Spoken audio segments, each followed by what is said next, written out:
What's up, everybody? Welcome back to another Your Story. We're here in Orlando right now with Marwan and Diana from Tinterz. They also have a location in Tampa that we filmed yesterday. Just forewarning, we are next to an airport. There's also a dance studio next door. So if you do hear some loud noises or some people screaming, that's just a little dancing going on. But guys, welcome.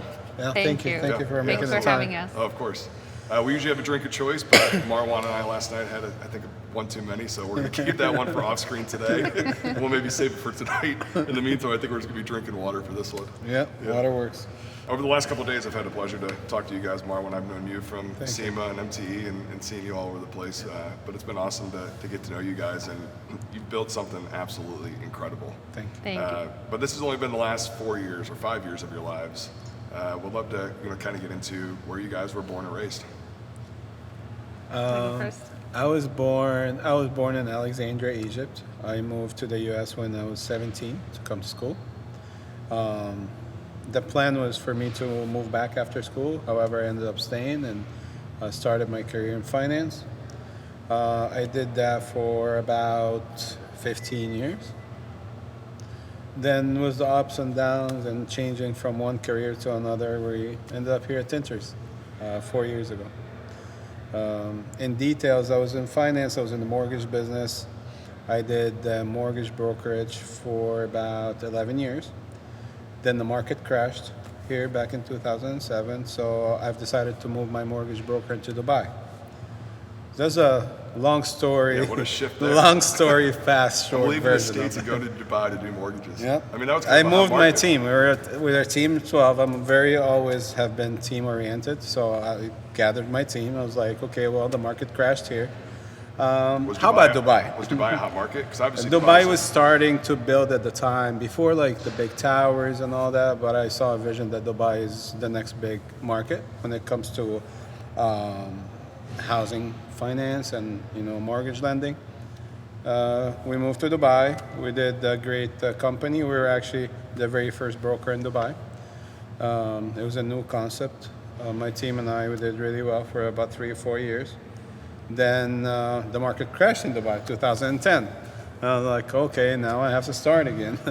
I did come back, and I continued in banking for a little bit. Then the market was not as good as it was before, or as much as I was expecting it.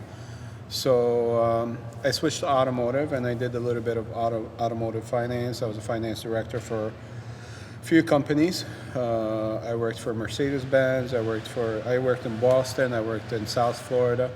Then when I moved back from Boston, I met Diana, and COVID happened. Best day ever. It was one of them for sure. Then COVID happened, and we were just sitting trying to figure out like what's the best thing to do now. And I had a really good, stable job, but it was not challenging. Just go do your thing, move, punch in, punch out, get paid well, but still it's not challenging. So it's like, hey, let's do a business. Then we decided to open this company, and the rest is history. And Diana, what about you? Where were you born and raised at? So I was born and raised in the Republic of Moldova, which was part of Romania. I moved to the United States 9 years ago. And, like most of us that do come to this country to kind of like do the American dream, right? And I was not coming from the automotive industry whatsoever. Back in my home country, I worked for a government position. And I was also always driven by aesthetics and everything that it's kind of like in that area, beauty and all of that. So had nothing to do with cars. And then here it goes. I meet Marwan in 2019. And then one day he's like, we gotta do something about this because like he just gets bored easy. So he's like, why don't we start this? Look at this idea, look at this. And September 13, it was the first drawing of the logo. She drew the logo. We watched some YouTube. Shout out to Mike Norg. And we watched some YouTube about people that are in the industry. And I was like, you know what, we can do that. And also, I think another thing was we were seeing that anytime you would want to go service a vehicle, it felt like you cannot sit properly. You cannot, it was missing that comfort while you're servicing the car. As you purchase a vehicle and everything in the process is just so nice. Everyone brings you a water, So it's like, why don't we do something like that, but just like, for tints, for wraps, and this is just how it all started. And then we got the keys for this location November 1st, and we opened the doors December 12th. And from there, everything is history. Well, I know in your travels too, like going to Dubai, or I'm not sure in Romania or Egypt as well, was there any experiences that you experienced there in businesses that you were like, this is what the States need? And that, kind of bringing all of your experiences from around the world and bringing them into Tinterz. Was there some things that you noticed in your home countries or just in your travels alone that you were like, wow, if we did that, especially in Dubai, I can imagine, because I hear that's one of the coolest places ever. But was there some experiences that you saw just through your travels and in home countries that you were like, if Tinterz had this, Yeah, we the could more capitalize? the hospitality part of running a business. A lot of people run a business, but doesn't necessarily like a customer experience driven. To be hospitable, even though it's a service business, that's car related, but still the way that you treat people before we even start talking about the car, that's what triggered me. Like I feel like I can add something different approach to how can people service their car, but at the same time feel like they're as if they're going to a spa or a hotel or like a place where it's like more like customer service driven and compared to a technical business.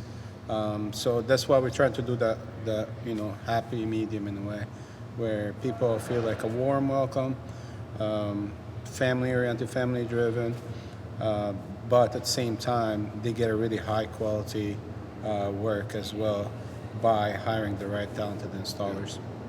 When you came from Romania, were you coming for a job? Or what So kind of brought you over? I took my journey back to aesthetics. I went in college again here. So my direction was completely focused on that. You from human to cars. Yeah, so that was my intention. And then next thing you know, we opened this.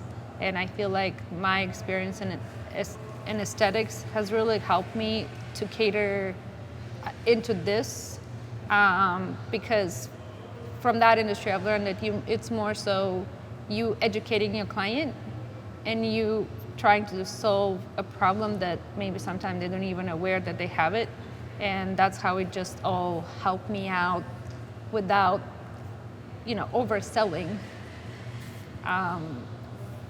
You have a client that is more happy, is more comfortable and relaxed, rather than felt like, oh, here's gonna be another 2 hours of I purchased a car, they sold me, now they sell me on a service. So we want to eliminate that factor out and kind of like projected different vibes here at the shop. Yeah, and I'm the same way. I think we model our businesses the same way, because I always say that we're a customer experience business that just so happens to detail. The customer experience is what the customer's going to talk about to all their friends. That is correct. The coolest part is when they bring their friends home, they talk about Tinterz, they talk about your team, they talk about you walking them around, the beautiful front room, and then coming in, it's like a wow factor, because the front rooms at both locations are completely different setups than the shops. Like when you walk in here, it's that wow factor. It's like, it's a fun place. That's true. It's Especially usually for design like work and everything else. it does feel for them more so of a surprise, because usually the front of the house is more quiet, it's more calm, relaxing, and then as soon as we open the door, it's like, oh wow, didn't expect that one coming. So it's really an experience. It is, yeah, and you see it. We've been seeing it just watching your customers and what they, you take everybody walking through. And even when we walked in here, I became like an artist internally. Like seeing the art on the walls is gorgeous in the first place. Seeing Elon over there, I think it's my favorite piece out of both the shops, which I'm sure most people say. Yeah. But it gives you a creative ability, and then seeing your whole team working and wrapping these cars, and we're going to talk over how you guys became so successful in those colored PPF wraps that you guys do so much of. But it definitely brings a creative touch to what you do, and allows what you're discussing with these customers to build trust on. Yeah, that's right. And then choosing colors. Like even that guy that was sitting out there, he got window tint, and he goes, "How much to wrap it in this?" It's just by just sitting there. So I could definitely feel the experience. I don't know if that was intentional or not, Yeah, to have that separately. We did everything that happens, even like the way we do our consultation, um, what the customer do first, then we go to the back of the shop, then we do this, then we do that. Everything is just a process. The only thing I did, because I don't install myself, I don't know how to. I'm not as talented as these guys. So the only thing I was able to offer the business is to build a process, is to build what's the right way of doing this to achieve the best results. The best results on both. For the business side, when it comes to achievement, profitability, growing, and also for the customer in their car. So the only thing I work on every day is the process. What is it that we're doing not so well where it can be possibly improved? So we built the process from scratch, and we kept implementing new things one step at a time till now we know exactly when the customer comes in, that's the first thing we do. Second thing we do is this. Third part of the process is that. By the time they go back to Diana's desk or the front desk in Tampa, the deal is already done. The customer have a clear understanding what exactly they're getting. We know exactly what we're going to be doing to the car. Everything is very well organized, no room for errors. And that's what we were able to do, is just to build a process. And that's what helped us in Tampa, even though Tampa is not even 2 years old. Now Tampa is doing really great numbers, maybe even closer to Orlando, just because we took the process, put it somewhere else, trained people properly on how to execute the process, and we just left them alone. So that helped us a lot, just work on the process every day. And we always do on a daily basis or on a monthly basis. We will have, the interchange between the teams. We will send sometime my front staff to Tampa, and then Tampa will come to Orlando. Same thing with the installers in the back. We always, they do something new, we do something new. It's always interchange of experience, even for whether it's back or the front of the shop.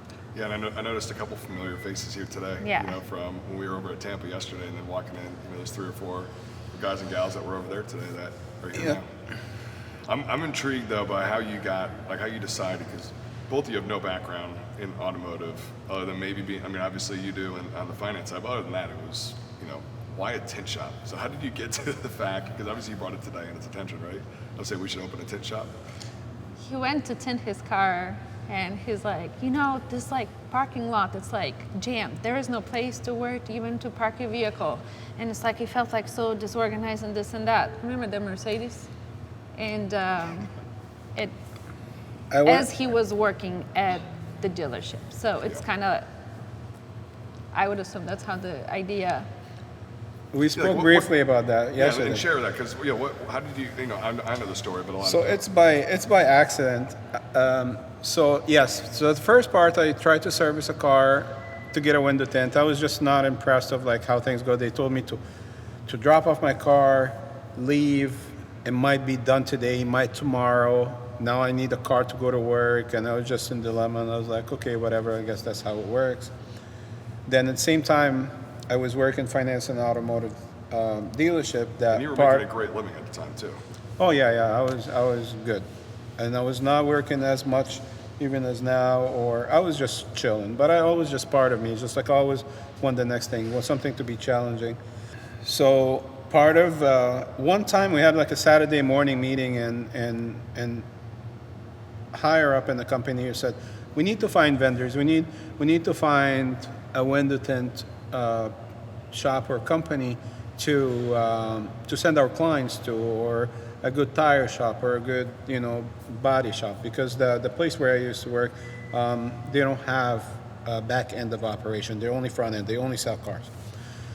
So we start as a finance team, try to find vendors and stuff, and I failed to find a window tint company. So I was like, let me see if I can do that as a side gig, basically next to my job. I'll have somebody run it. I'm not going to be involved. Small operation. Whenever the dealership prefers something to us, great. Make a couple extra dollars and just move on. So, but us is I try to always do something that satisfy my vision in a way. So I want to do something not too small, but not too big, but at least clean, just like this. And we spend money. Then in the opening, so I have that contract, right? I have the contract with the dealership, and they send me 100 cars a week, or whatever the number was at the time. You set up the contract with your own dealership? Yeah. We agreed But they on it. didn't I know talked to what- my boss, his boss, the vice president. Everything is done. Good luck. Great opportunity. As long as you're not involved, we should be good to go. So they saw you as just a passive investor, basically. Yeah, so I just opened something to help them find what they're looking for. And the dealership's less than a mile away from the Orlando location. So we did the open party and invited all these people that actually agreed that, that's a good idea. Then we posted something on social media, Tinterz opening. And then next morning we get a phone call from, I believe it was like the president of the company or something. They're like, what are you guys doing? So your finance director now is opening a tint shop? That's a complete conflict of interest. Needs to stop. So they brought me in the office. It's like, hey, we're not going to be able to, we're going to have to cancel that contract. I was like, what do you mean? I'm like $150,000 too late. 'Cause that's what you dumped in just to open up the... Just to open up the door. Was it this location? It was That we're in this right exact room. Yeah. But only one bay. Yeah. At the time, So it it was was only cut. one. Yeah. Yeah. So I was like, yeah, well, it's too late now. I hired people. At the time, I had like 3 or 4 window tinters. Hired a bookkeeper, a receptionist, a detailer. I don't know, like a team of 6 or 7 people. The walls, equipment, tools, air conditioning, the whole nine. So they're like, conflict of interest. I was like, well, what if I quit this job? Can I keep the contract in place? Because right now I'm trying to save the deal. I don't know, because if I don't have that contract, I don't know where to bring cars from. I don't know the business. So now I'm stuck in this building by myself. So they were like, Day one, you had a 100 car contract a month, so 1,200 cars a year, day one, before they bring any cars. before they brought it, no matter what. And it went from that to the day To you zero. opened. The day you opened, they said... Yeah, When that's. HP failed. And were you part of the business at the time? I was more so in the background of it, setting everything up, helping him out with all kinds of errands and stuff. And then it was like a month and a half in where I started to be full-time in the office. So the idea, Diana, was not supposed to be a full-time. Then I was like, you know what? You guys kind of screwed me in a way. So whether their contract is good or not, I quit. So I had to walk away from a $500,000 job just because of what happened. So you walked away from $500,000 a year to a company that's now 160 grand in the hole. Yes. Then I come here, Sweet. and That's now we awesome. don't have Challenge. marketing. We don't. I don't think we had a website even at the time. We didn't have anything. We literally opened that warehouse so we can receive cars from that dealership. Then I was like, then I called Diane. I was like, hey, maybe you need to come here now. We might need to take this a little bit more serious. It's not going to run itself as we thought it would be. It's not as secure and guaranteed as thought that we would have. We don't even have that contract that we opened the company for. Then we got to figure this out. And we really worked hard in the beginning, just trying to figure everything out, just What works, calling what people, doesn't. what works. Diana was like taking her car, printing stuff at FedEx, putting flyers at neighbors' cars and stuff.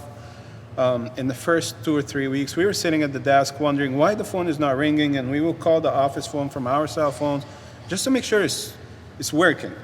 So the lack of phone rings is just the fact that we still don't know. Challenging.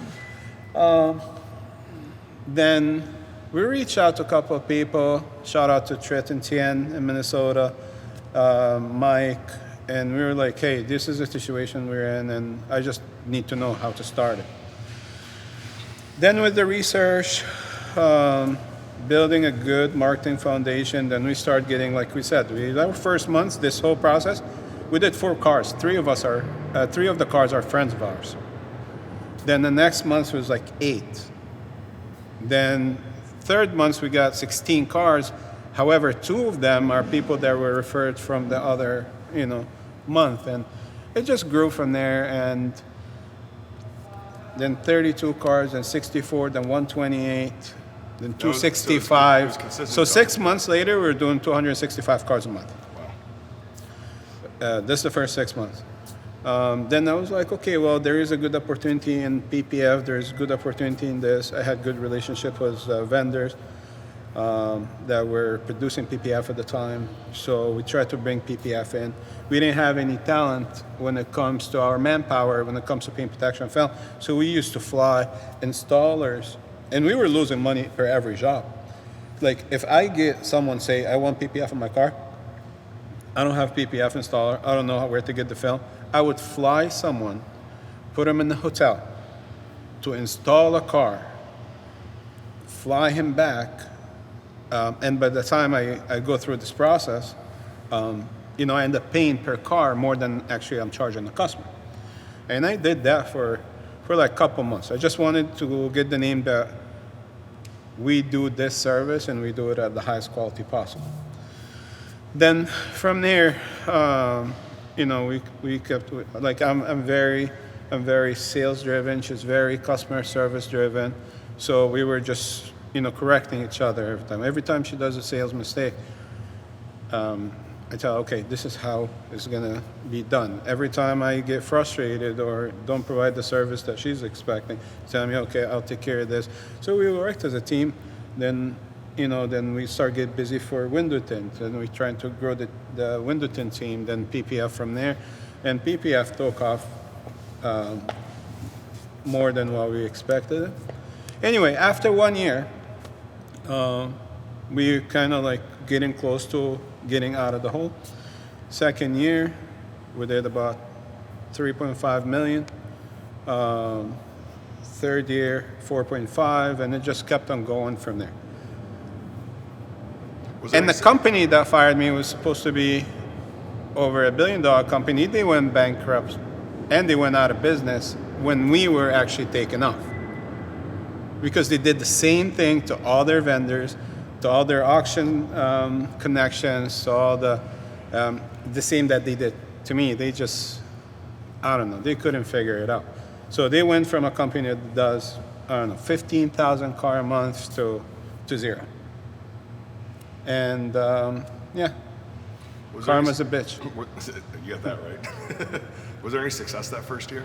Because you were putting everything back in, I assume, like just to grow and grow and grow. It was just keeping our heads afloat, I should say, and trying to kind of like figure it out what's our recipe for getting the mistakes corrected and get it on a track where we could be successful and we could be profitable.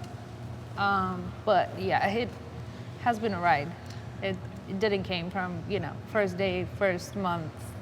It took some time to figure out what exact components will fit this location, this market. As you see, we're not in the walking plaza, so that to get that name out there without a website in the first few weeks, that was challenging.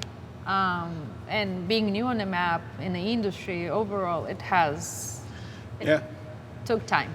What were some of the struggles you guys saw? Obviously, it was getting the cars in the door and then the financial struggles too, but what were some of the other struggles that you guys kind of faced in those first couple of years before you saw the success? Getting cars in was the first part. Once we figured that out, was getting cars out. Whoa. Getting cars out is just as hard. Then the success for us, back to your previous question, it was like every car was a success. When we do a car and it comes out, we would be cheering, having drinks, like celebrating. We did it, we made it. Yeah, we lose money every day, but this is like that one car out that we delivered, or our first Tesla that we delivered, or my first airplane tinted, She then 6 months later, she somehow managed to. It was like, I'm sending our window tint team to the airport because we have like 3 private jets. I was like, where do you get these contacts from? It's like, don't worry, I'll get them in. You just find a way to get them out. The hiring process was a challenge. Dealing in the industry, people knowing that we're not from the industry is not like I'm a master installer of some kind, and they coming in with the experience to help us out, get cars out, get window tint installed or PPF installed. then ego comes in place and they challenge us like, hey, they come with that attitude and mentality is like, hey, remember, you need me, I don't need you. I can go work anywhere else. If I walk out of here, you're not going to be able to deliver any cars. So that was straight up in my face. I was like, well, I don't have a problem shutting these doors, go home, watch TV. It was just like a battle between us and who we're trying to hire. Then we find the balance on like, who do we need to hire? Like you can hire the right people, right work ethics, doesn't necessarily need to be like the best installers in the world. Then we will find them the support and the training to make them as good as anybody else. And now we have the best. Shout out to my team. We go to SEMA, our lead paint protection film installed in Orlando. He got the Golden Glove in SEMA last year. We have a great team. They push a lot more paint protection film, I think, than any other operation in the country. We have quality, clean install, efficiency, no drama. We're running like a really smooth operation, and that's just because we found that the balance in like who to hire, what are we looking for, regardless of the technical ability for now. Then we work on the training up until they work up to their maximum potential. So hiring, building a team, that was, for me, it was the biggest challenge. And I can agree with the part that being out of industry and you hire someone, it's like, oh, but you don't know what's good and what's not good and what's proper and what's not proper. But both of us have a personality that is, we know what quality should look like. And me being from the aesthetic world, I could see things that I don't even want to see. So it kind of like, that battle between the front and the back, it has been a friction to a point where I feel like now no one doubts, oh, are you installer or you're not? I know how it should look like. How, I don't know, it's just in us, So that's what probably made us good overall with quality and attention to details, and not miss anything that it's important to our clients as far as the quality goes. Also, the team was challenging. I feel like for us it has worked out more people that we know and our people that know other people has kind of like grew that internal family, and everyone cares for each other in such a way that they care for their growth. So it's motivational for a lot of other people that just walk in and see the operation. And it's amazing to see how far they have come along throughout the years. From a person that didn't know how to do a back window in a Model 3 to, now being a full-blown installer for PPF, and all of them throughout the shop, they know at least 2-3 things that they know to do very well at this point, and it's not only full 5 years. Yeah. The growth so the team was like small, like I said. There was Diana, Nestor, Hector, Angel. Then what we did is like we tried to promote from within. All my PPF installers right now, they started here as window tinters. Yeah, it seems like most of your guys have been here since day one. Since day one. Yeah. So all our PPF team right now, they started as window tinter. All our window tints starting in the detailing or preparation, or actually no experience at all. They got trained from scratch here. All our management, they're coming from our installing team. Whether front management, shop manager, window tint supervisor, PPF managers, they all come in from installing. And we also, we have a lot of family here too. Half our staff, they work here with their spouses. I don't know if that's good or bad, but sometimes it works good, sometimes it doesn't work. I mean, they're still here, and hopefully still married. Like, hey, who's that? Oh my God, what does she do? Oh, she's looking for a job. Well, train her, and since it goes into your household. Yeah, then, okay, so now I have one unit, and one unit here, one unit here. Then 50% of our team, We're like, what, 32 people now? 50% of our team are related one way or another. They either cousins, best friends, spouses, and it's good for us. We grow as a family as much as we grow as a business. It just makes that link. It also makes you feel good when you go sleep at night that you make an impact into a family. And I think that's what we take a big pride into, that we've been able to create that for not just a company, but making an impact on families as well. And I share that too with you. When people walk in and say, why are you more expensive than the next person? And I walk them around and say, let's go take a little walk. Yeah, I said, Felipe's able to buy a house. Vince was able to have another kid.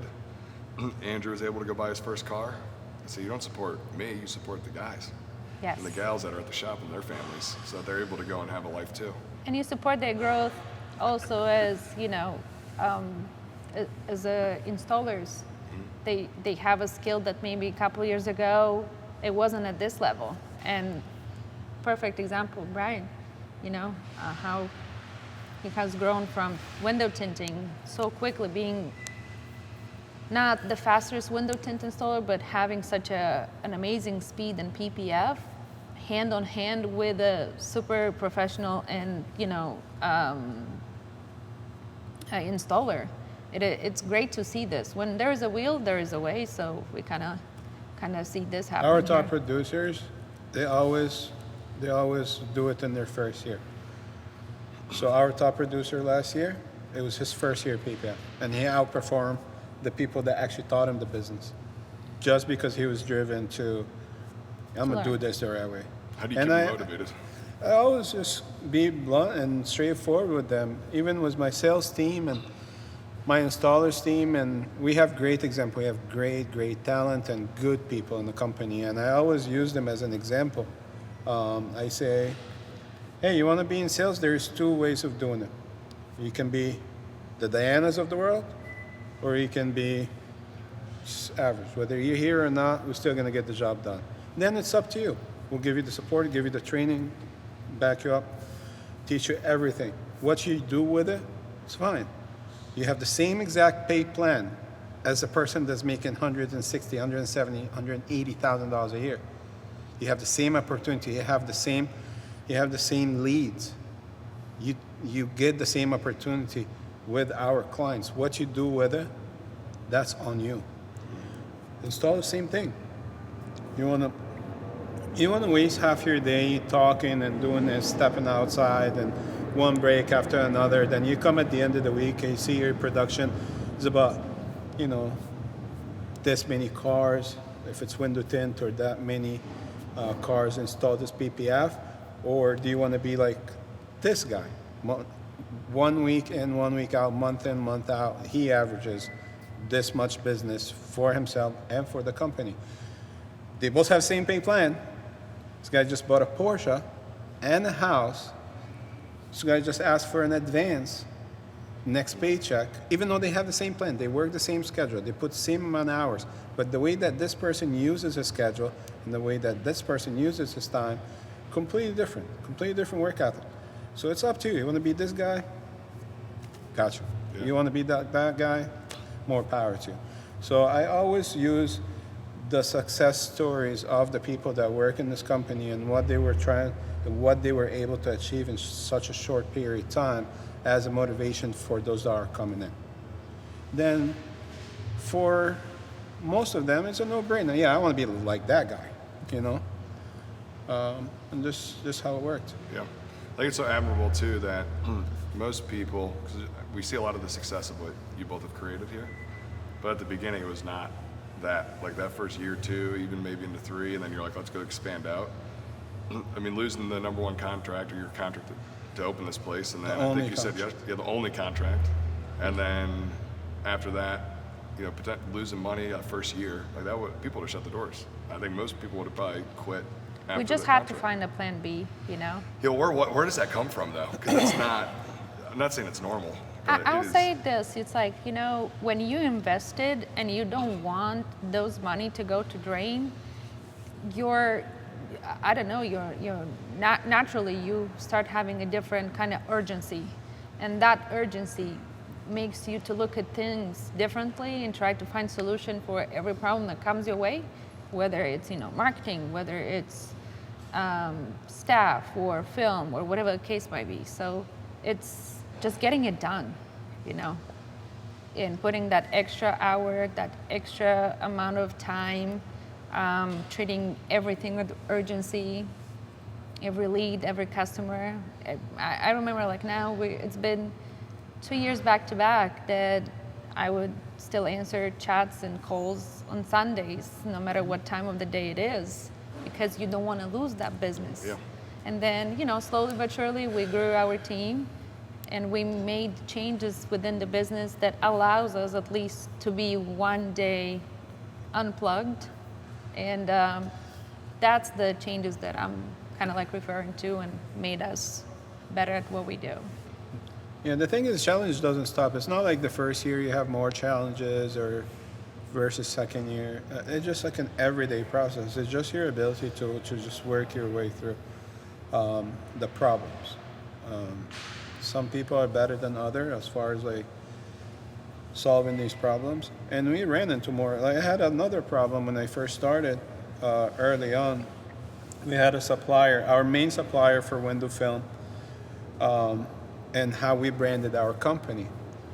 Then we did that brand, name on the wall, we printed our flyers, we built our website. It was $20,000 that I didn't even have at the time, because we were coming out of big loss. And a couple weeks after we started, the supplier called me and was like, hey, you cannot be a franchise of ours anymore.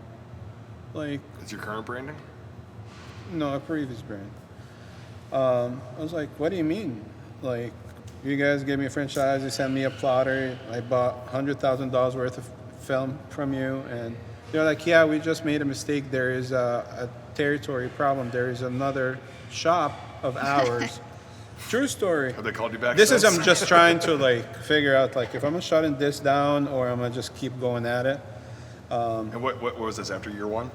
No, this is Within year one. within 2 months. Jeez. One thing after I was another. I printed business card, I built the website, I did this, and everything says Tinterz and that brand. Tinterz, that brand authorized dealer, right? We went to the dealership, we left business cards on every salesperson's desk and all that, and then that brand was like, yeah, you cannot use our name anymore. And they said, I was like, why? They're like, yeah, we made a mistake. There is a shop that's less than 5 miles away from you. And it's a conflict for us. I was like, you just learned that now? And they're like, yeah, well, another department that, the manager didn't know that, whatever. I was like, okay. They literally came in, they snatched the plotter, they took all the film, and now I had to close the website, build a new one, because it was a branded driven website. Go to all the dealerships, collect the business cards and the flyers, throw them in the trash, reach to another company. We reached all the big companies, and a lot of people didn't know who we are, and they did not want us to be representing their film because I'm not coming from the industry. So now another big brand came in, and they were like, yeah, at least we like what the shop looked like. I think we can work with you guys. Then we worked with them for a few years. Then that was another big hit. That first brand, now we work with them again because after we showed them Not that surprising. we can make this work, even though we're not coming from the industry. They were like, okay, we want to have you guys carry our brand of film. We're gonna build your website, and we're gonna, accommodate your marketing, and we're gonna, support you. And then it took 2 years for us to negotiate whether we're gonna go with that brand or not. Then we work with them, and they're a great team. It's just, in the beginning, probably lack of communication. And there's a problem with big companies too. Sometimes you don't know that you know, the $10,000 that I printed flyers and business cards with maybe is the only $10,000 I have. Which was true at the time. Yeah, very true at the time. And but we just managed like I'm coming from a background where if plan A doesn't work, I'll just find a way to make it work.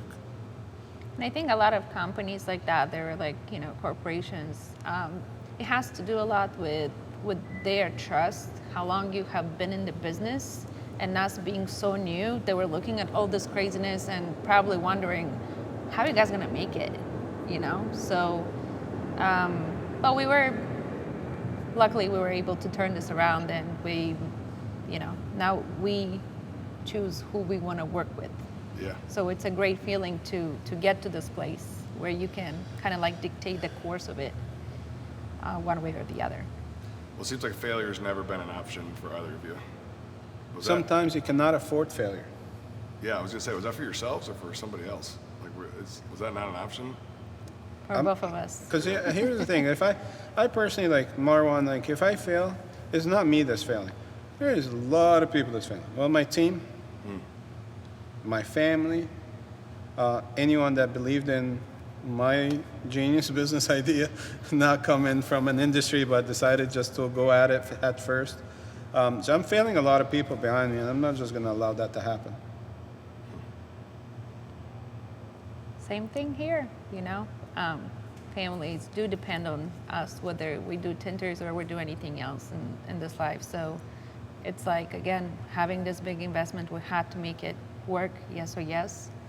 And even if it doesn't work, we have to make it to work.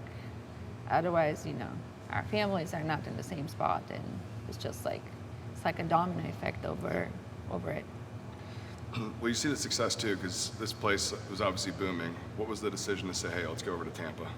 That's also, you went all in again. She Let me didn't want to tell work you. with me on a daily basis. She was like, all right, it's either All right, Diane, you me or go you first. here. Let's get it. You just Funny go part do is, something else. I was like, again, okay. Marwan, it's never a dull moment for him, in the sense that, okay, we did Tinterz part 1, and then 9 months in, but I will say that our first summer has been so busy that we realized that we need second space. So it's like, okay, we're starting construction. So you broke this wall down, I assume? We went down that way. Oh, that way, yeah. And then here goes, we finished construction. That was year 21. Here he comes 22. He's like, what do you think about us going to South Florida? I'm like, huh? We're just coming out of, this is so stressful, Marwan. I'm like, let's just figure out this first, make sure it's working, make sure, we're covering all the bills and this and that. And then let's move to the next project. It's like, no, I'm doing it. And then we were looking into South Florida initially, but I feel like with the experience of this one, we've learned that we need a certain space and a certain location. And the problem with South Florida was more so finding both in the same place. If you find a good warehouse, then the location might not be too good. If you find, good location, the warehouse is not as big. So long story short, I don't know, Tampa, we had a lot of incoming traffic from Tampa, and that's how the idea of let's explore Tampa area. And a couple months in, we got the key, and we started all over again. And 3 months in, we had Tampa up and running. We were trying to capitalize on the momentum and our market share within Central Florida. The demographics of Florida helped us. So even Orlando and Tampa are completely different cities, 2 hours apart, but they're both considered to be Central Florida. So within the first year and a half, 2 years, we had a really decent market share and a good reputation within that market. So we could have went to South Florida or even out of state and start truly from scratch again, or we can capitalize on what we got going on and the momentum and go somewhere that's not too far.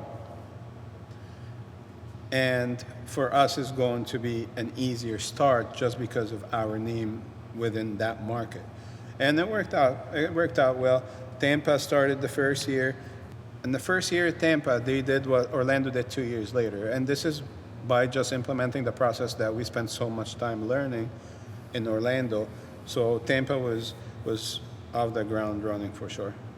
And what do you did your brand transfer over 2 hours away, or was it something else that you had to do to get people in the door? Like, how do you go to Tampa, open up the shop, and then was it kind of the same deal that you had when you first opened this place, where you have salespeople sitting there waiting for calls? Same thing, and you learn.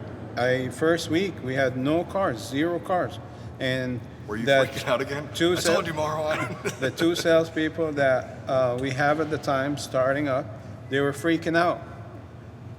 And they're like, "Don't panic. You've been through it now. Just trust the process. They will come. Just follow the process. Do not worry. You're speaking like a true A Philadelphian. year from now, you are not going to keep up with the amount of business that we're going to be handling, and we're just going to spend so much time project management on how we can get these cars out fast enough So you were before so we run the confident in it. space. You were Oh so- yeah, 100%. And you were just pushing that confidence on everybody. Yeah, but I go home scared as shit too. Like, Yeah, because that's what what I'm if this thinking. doesn't work out? Because here's the thing: when you have multiple locations, if Tampa doesn't do well, it's gonna drag Orlando right with it. Even though Orlando, we were in a good spot. And that was always like, it's not just Tampa now.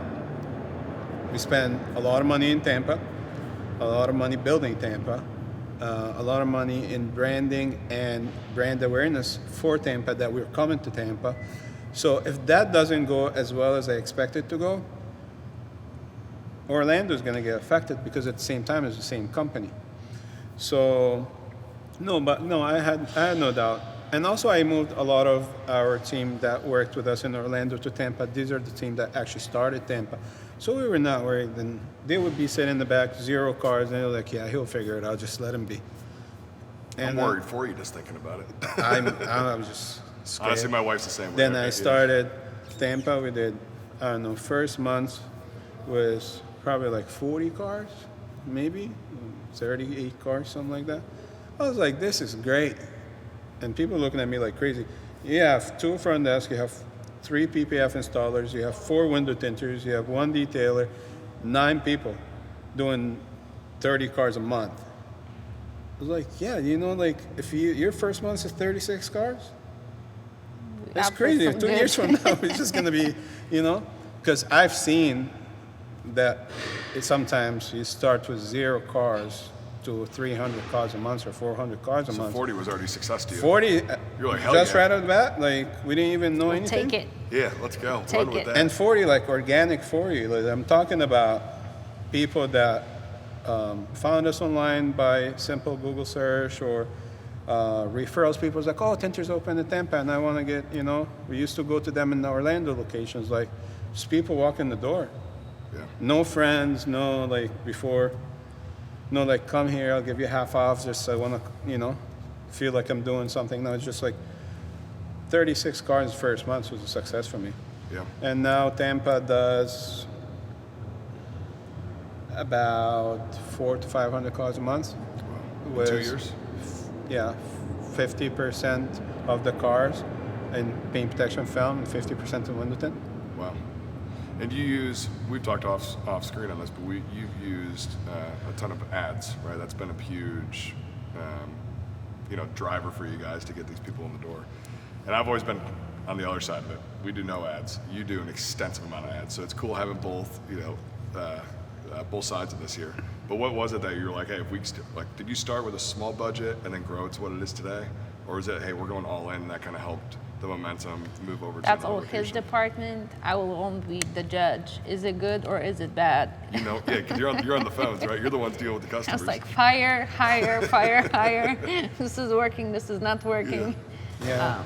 But he has more experience on that. Yeah, the marketing has been the main thing for us. We worked with a lot of people. Now we run our own marketing department in-house. They have offices inside Tinterz. Our ad buyers, our SEO, web developing, everything is done in-house, because we wasted a lot of resources, time, energy on trying to contract with marketing agencies.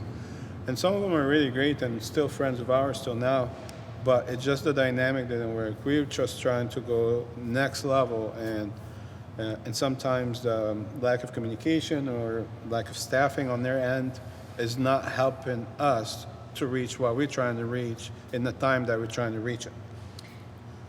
And I'll say that since we were growing so fast, a lot of these companies that we were getting on board, they were not used to such a fast pace growing.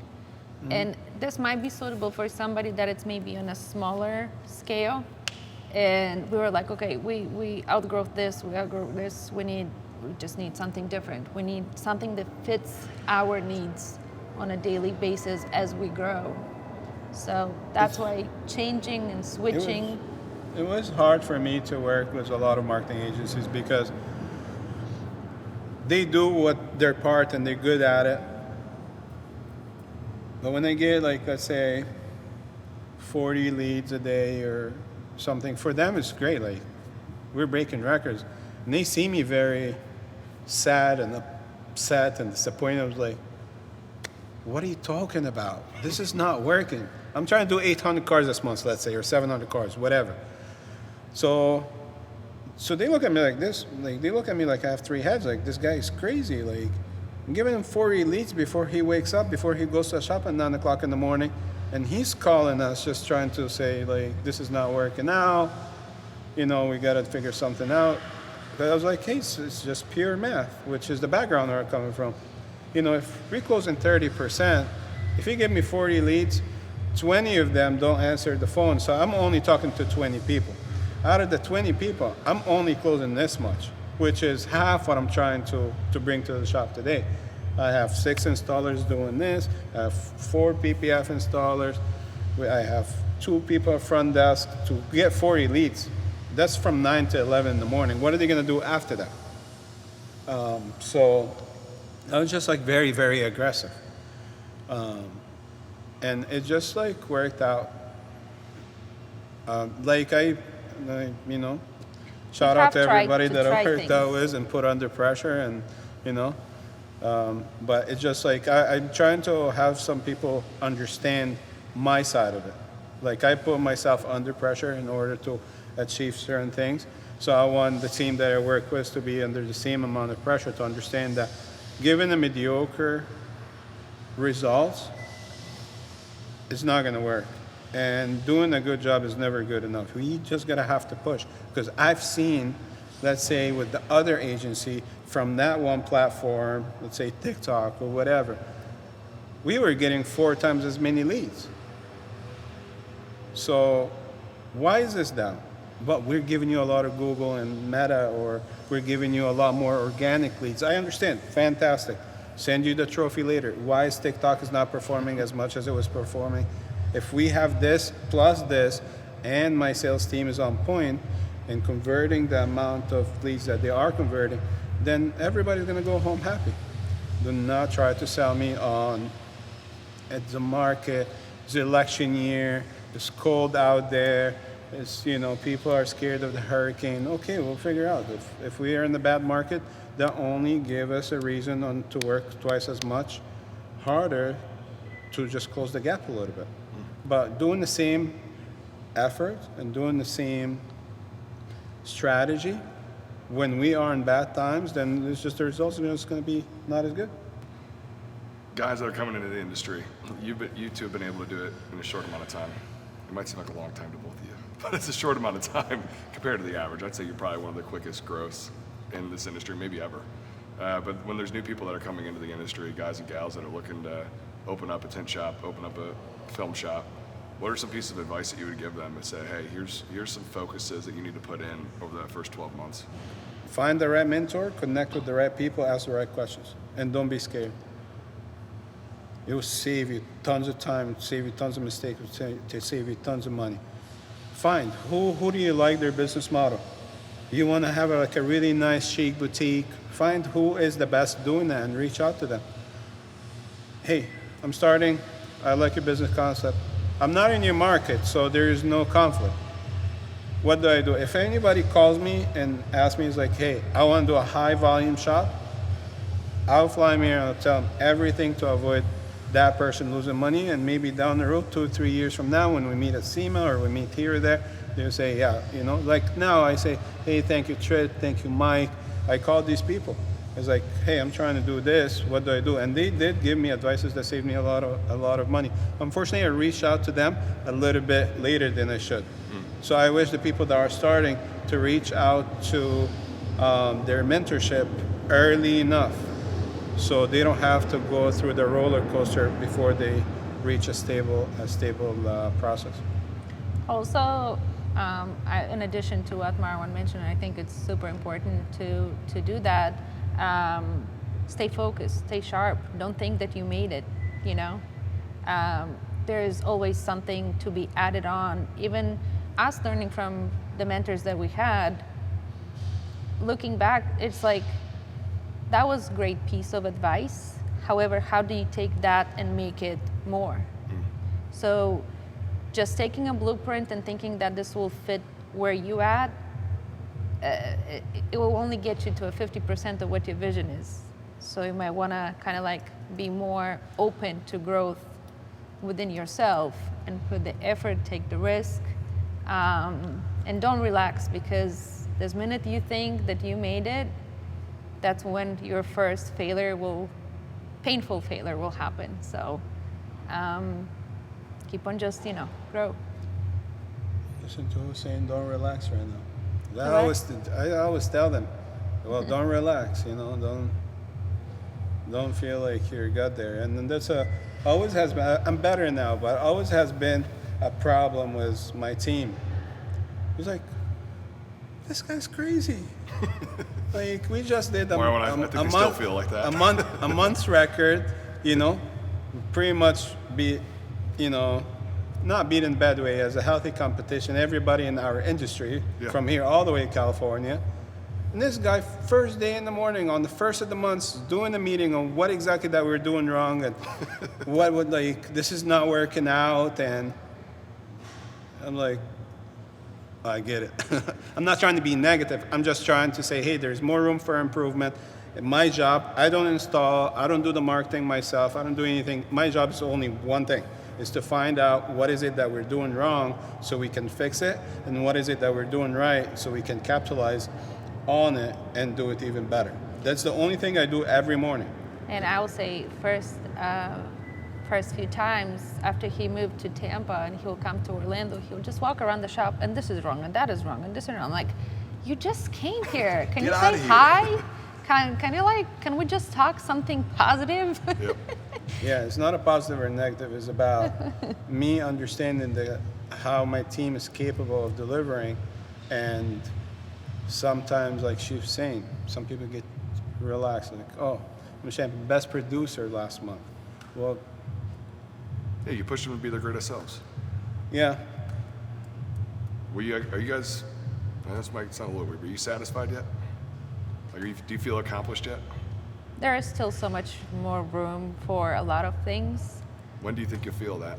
I will say this, I'm grateful for what we have accomplished. Yeah. But that's not the limit that we could reach. So kind of leave it at that. What's next? My next is to convince her to take a couple of days off and to balance between, Yeah. work and build, keep building on the team. We're only as strong as our team. If I'm here, even with her, here ourselves, we'll never do anything work. So the next is just to keep making sure that our team is taken care of, that they keep growing, and possibly another location, another 2 locations or something, and centralize everything, work on the process. So I don't have to do everything by hand. She doesn't have to do everything by hand.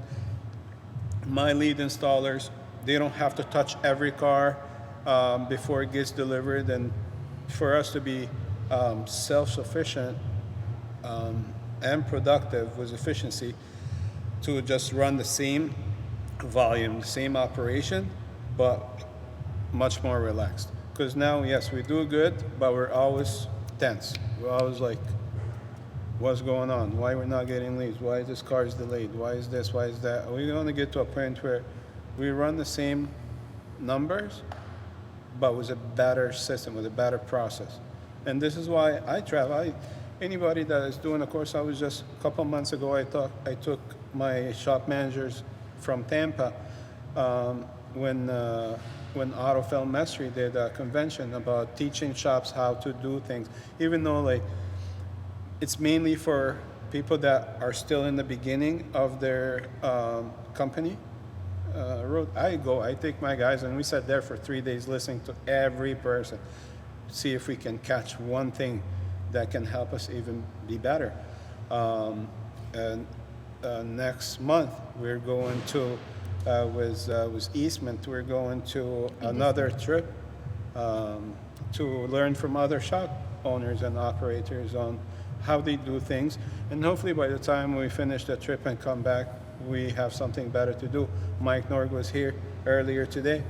I made sure that I listened to him. I made sure that Diana sits with his top salesperson or operation manager to see if we can just share something that can benefit both of us.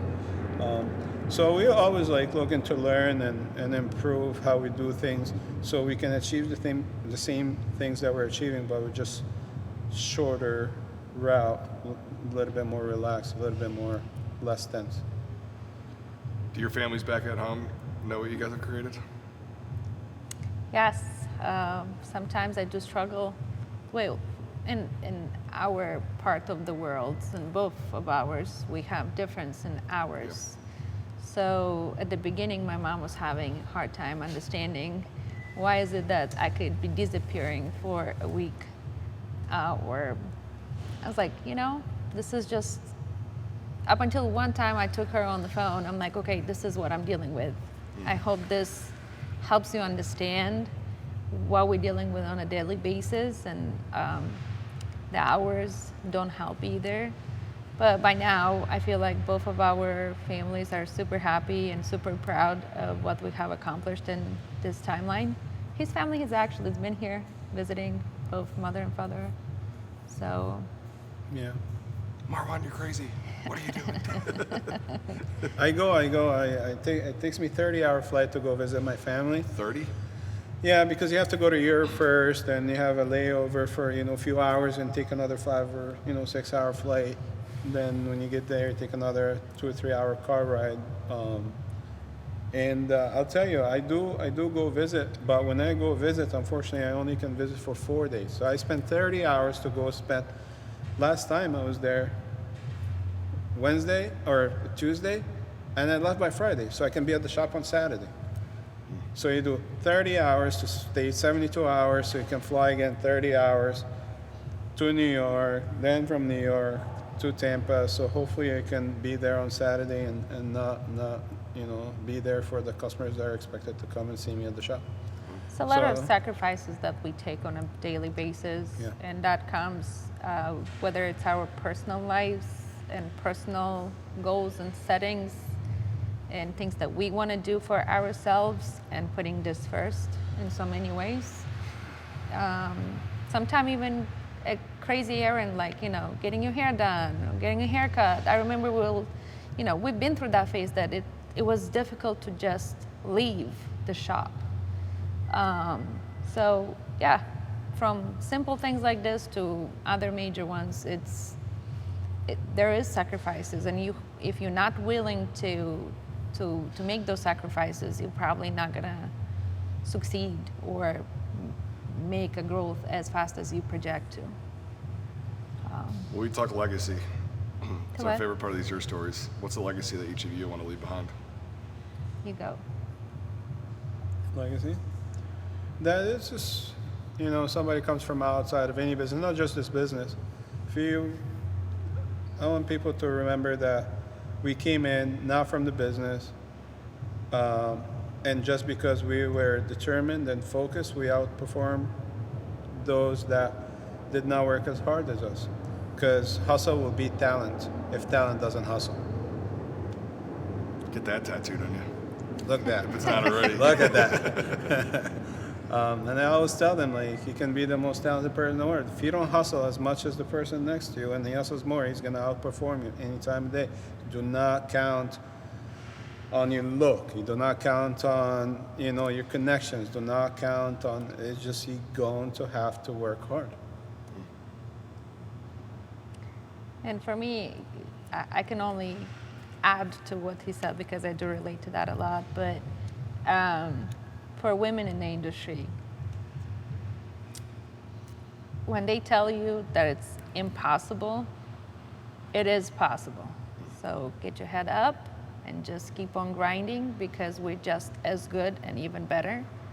We're very attentive to details. I see this, not speaking on, on my behalf, but I see on all our female installers how attentive to details and determined they are to grow fast and to be better every day in what they do. So from the installers to front desk, it's doable. And don't be afraid of it, take that risk. We It'll have be rewarding. we're proud, and I'm personally proud that the company is actually very supportive. We have more female installers than male installers. Our sales staff is female, is female dominant. 85 to 15%. Our admin staff, whether it's our marketing manager, our bookkeeper, whatever, they're 100%. We're over 65% to 70% Installers. minority. And we are over 80% of people that have never been in the business. Wow. All of our installers, they didn't do that before. All our salespeople never been to a car shop before. We don't recruit from other shops. We don't do any of this. Everyone learned what they're doing here from day one. So I think that's already a legacy on its own. You got that right. You know. It's awesome. Well, thank you both. Thank you. It's been great. It's been absolutely awesome. Thank you Yeah. so much. It was great Thank to you, work guys. with you. Yeah, you too. Congrats to both of you. I know Thank you don't feel it yet, but we are just pouring proudness into both of you from just being here over the last couple of days, and can't wait to see what you guys do next. Thank you so much. Thank you. That's a wrap. Thank you guys, everybody here at Tinterz. Thank you, Marwan. Thank you, Thank you. Diana, for having us. Thank you to the Cinescope team for putting on this production. Thank you to your Able and our whole team for allowing us to be here. If you have any questions, please reach out. Go online, sign up for the free 30-day trial, and as always, keep shining. I'll get that tequila. Thank you. Let's go.